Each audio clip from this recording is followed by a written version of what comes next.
అన్న చెప్పండి అన్న, ఏ టైంకి వచ్చారు, అసలు ఏం జరిగింది మార్నింగ్ టైం? మార్నింగ్ 8:30కి వచ్చిరన్న. మాకు ఏం ఇన్ఫర్మేషన్ ఇవ్వలేదు. ఒక రోజు ముందు కూడా వచ్చి మాకు ఇన్ఫర్మేషన్ ఏమి ఇవ్వలే, అనుకోకుండా వచ్చి సడన్ గా వచ్చి అంతా ఇట్లా తీసేస్తున్నాం అది ఇది అంటే, ఎందుకు అది ఏం డిస్టర్బెన్స్ లేదు కదా, మధ్యలో రోడ్ ఉంది కదా అంటే, లేదు రోడ్ పైకి ఉంది అది అని అంటారు. ఇది ఇవాళ కట్టింది కాదు. ఇప్పుడు మేము ఇంట్లోకి వెళ్ళాలంటే మెట్లు అయితే ఉండాలి కదా, మెట్లు లేకుండా మొత్తం గులగొట్టిపోతే మేము ఇంట్లోకి ఎట్లా వెళ్ళాలి? ఇదే కదా, ఇదే షాపు ఇల్లు ఇది. ఇప్పుడు మేము ఇక్కడ చిన్నగా ఉన్నప్పటి నుంచి ఇక్కడనే ఉన్నాము. ఇవాళ ఏం కొత్త కాదు కదా. అయినా మధ్యలో ఈ రోడ్ ఉంది, 75 ఫీట్లు ఒకటే సైడ్ రోడ్ తీసి ఆల్రెడీ. అటు సైడ్ ఏం రోడ్ కూడా తీయలేదు ఇంకా. ఇక్కడే సైడ్ తీసి మళ్ళీ ఇటే అక్రమ నిర్మాణాలు అని చెప్పి ఇక్కడనే గులగొడితే అటు సైడ్ మళ్ళీ ఇప్పుడు తీస్తారు ఇంకా. అన్ని సామాన్లన్నీ బయట ఉన్న సామాన్లన్నీ ఇక్కడ బయట పెట్టిన మొత్తం అన్ని బయటనే ఉన్నాయి చూడండి. ఇట్లా పొద్దుటి నుంచి అప్పుడప్పుడు ఇది అసలు ఆగుతూనే లేరు. వాళ్ళు ఒక 2 నిమిషాలు టైం ఇమ్మంటే కూడా ఇస్తలేరు. మొత్తం అన్ని ఉన్నాయి, గులగొడుతూనే. ఎక్కువ మాట్లాడితే పోలీసు వాళ్ళు ఉండి నడవని మీరు లోపడేసాం జైలు లేకండి అని చెప్పి మాట్లాడుతున్నారు. అసలు కూడా బెదిరిస్తున్నారు, పోలీసు వాళ్ళు బెదిరిస్తారు. ఆ సార్తో కూడా మాట్లాడిస్తలేరు వాళ్ళు. ఎట్లా మీ పరిస్థితి? ఇప్పుడు ఉన్నాయన్నీ బయట వేసారు, ఇటు ఇంట్లోకి వెళ్ళడానికి దారి లేదు, ఏంటి మరి పరిస్థితి?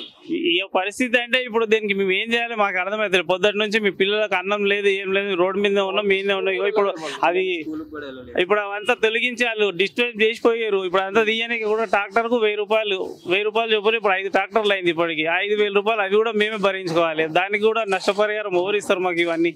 చెప్పండి అన్న, మీకు గుర్తు ఉన్నారా మీరు? ఇప్పుడు ఇది అంతా మీ ఇల్లు కూలిపేసేటప్పుడు ఉన్నారా మీరు? ఏం చేశారు మార్నింగ్ వచ్చి? ఏం చెప్పకుండా కూల్ చేస్తూనే ఉన్నారు. ఏం చెప్పలేదు, టిఫిన్ కూడా చేయలేదు. మార్నింగ్ నుంచి మార్నింగ్ పాలు తాగినా వాళ్ళు వచ్చేసి కూల్ చేస్తూనే ఉన్నారు. ఈరోజు స్కూల్ వెళ్ళలేదు. మరి ఏంటి ఇప్పుడు మీ పరిస్థితి? వచ్చి మీ ఇల్లంతా కూలిపేశారు, ఏమనిపిస్తుంది? ఎట్లా మీకు? బాధగా ఉంది.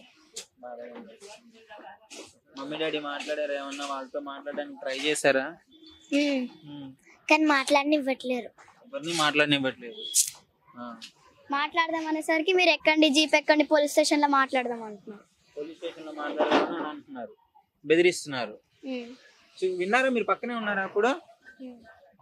డాడీ వెళ్ళి అడిగాడు, బతిలాడాడు. రెడీ అయ్యారా స్కూల్కి వెళ్ళే టైంలోనేది? స్కూల్కి రెడీ అవుతున్నారు. రెడీ అయినాం, పాలు తాగినాం, షూ వేసుకునేసరికి వాళ్ళందరూ వచ్చినారు. మమ్మీ టిఫిన్ కూడా కట్టలేదు, లేట్ అయిందని ఏం వెళ్ళలేదు. మొత్తం ఇక్కడనే చేసుకుంటూ కూర్చున్నారు. మేము లోపలనే అక్కడనే కూర్చున్నాం. మమ్మీ వాళ్ళేమో ఇక్కడనే నిల్చొని అడుగుతుంటే మీరు జీప్ ఎక్కండి అని అడుగుతున్నారు. ఏమన్నా అడిగితే ఎందుకు కూల్ చేస్తున్నారు అని మాట్లాడేదానికి కూడా టైం ఇవ్వట్లేదు. ఆయనతో కూడా మాట్లాడనియట్లేదు. వాళ్ళు మొత్తం కూల్ చేస్తూనే ఉన్నారు. ఇన్ని రోజులు ఇక్కడే కదా మీరు ఆడుకుంది, ఫస్ట్ నుంచి ఉన్నారు కదా, ఇప్పుడు మొత్తం లేదు. మీ ఇంట్లోకి వెళ్ళడానికి దారి ఇదేనా, ఇంకేమన్నా? ఇది ఒక్కటే దారి.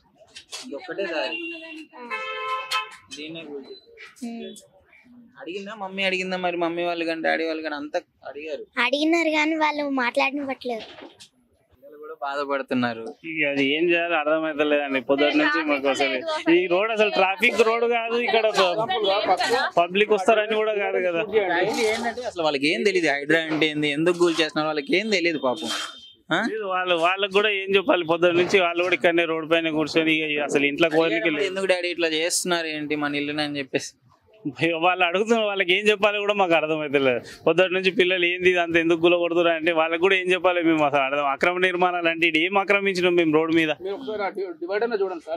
మేము ఆక్రమించింది ఏముంది? మన బిల్డింగ్ కట్టినాం, రోడ్ మీద జరిగి మేము బిల్డింగ్ కట్టినాం. మా బిల్డింగ్ జాగా అంతా గులగొట్టడానికి వచ్చి ఉన్నది కాదు. లోపలికి వెళ్ళని మెట్లే కదా రోడ్ మీద చేసింది మేము. ఇక్కడ ఏమన్నా ట్రాఫిక్ వస్తుంది, ఇక్కడ జామ్ అవుతుంది, అన్ని ఏం ట్రాఫిక్ వస్తుంది మధ్యలో. అసలు వేరే రోడ్ కూడా ఉంది. ఇంకా ఎంత జాగా ఉంది, ఇక్కడ ఎంత జాగా ఉంది అంటే కొంచెం ఆలోచించి చూడండి. ఇంత జాగాలో స్వీట్ హౌస్ ఇంత రోడే ఉంది, ఇక్కడ గ్యాప్ ఎంత ఉంది? డిస్టర్బెన్స్ ఎందుకు అవుతుంది? ఆయనకు కూర్చోడం అవసరం లేదు కదా. ఇది ఇక్కడే మాదే షాపు. ఇబ్బంది లేదు కదా, ట్రావెల్స్ కూడా రావు కదా, ఇక్కడ వెహికల్స్ కూడా రావు. ఏ డిస్టర్బెన్స్ లేనప్పుడు ఎందుకు కూర్చోడం అవసరం ఏముంది? కట్టడాలు అని అంటున్నారు. మరి దీన్ని కట్టడాలు అవసరం కరెక్టే, కానీ చెప్పాలి కదా, ఒక నోటీస్ అని ఇవ్వాలి కదా. ఏమి ఇవ్వలేదు. ఆఖరికి మీ ఎమ్మెల్యే వచ్చినా పట్టించుకోలేదని అయితే చెప్తున్నారు. వచ్చిందంట, ఇన్ఫర్మేషన్ చెప్పాలి కదా అతను కూడా మాకు. మీ పేరమ్మా, మీ ఎమ్మెల్యే పేరు చెప్తారా కొంచెం? ప్రకాష్ గౌడ్. ప్రకాష్ గౌడ్. అడిగినా గానీ ఆ 10 నిమిషాలు సైలెంట్ ఉన్నారు అంతే. అంతే. అతను వెళ్ళిపోయాడు, వాళ్ళ పని మరి ఏంటి మరి తర్వాత పరిస్థితి ఏంటి? ఇప్పుడు మీకు అయితే నష్టం జరిగింది, చేయమని చెప్పండి వాళ్ళు. రేపైతే ధర్నా చేద్దాం అనుకుంటారు అందరూ. చెప్పండి బ్రదర్, ఏం జరిగింది మార్నింగ్ ఏంటి? सुबह के टाइम पे आया था बिलोग। सुबह में 9 o'clock आया वहीं। आया तो उधर चौरस्ते पे तोड़ रहे थे। फिर यहाँ पे आके फिर मेरे शॉप में शेड था, पूरे 4 मड़गी का है। फिर मैं भी जल्दी खोल लिया, तो पूरा खोलने के लास्ट में थोड़ा था, तो वहाँ दीवार थी, वहाँ पे थोड़ा तोड़ देकर चले गए। लेकिन मेरा लॉस कम हुआ और पूरा इधर में निकल गया। शेड में खोल लिया, मैं वेल्डर हूँ, मैं ये मेरा शॉप है, और मैं तोड़ दिया मैं। और फिर उसके बाद में जल्दी लेकर बहुत लॉस हो गया, पूरा काम पूरा डफ्ट होगा। अब एक दिन का हिसाब से लगा लो, 2 कारीगर है, 2 काम वाले है, बहुत लॉस हो गया पूरा। लेकिन फिर भी शेड खोल लिया, पूरा खराब हो गया। अभी पूरा अभी इसमें क्या है, पूरा धूप का है। लोग इंफॉर्मेशन कुछ भी नहीं दिए, लोग आके तोड़ दिए, पूरा इंफॉर्मेशन ही नहीं दिए। इंफॉर्मेशन दिए तो हम लोग पहले से कुछ प्लानिंग कर लेते थे, निकाल लेते थे।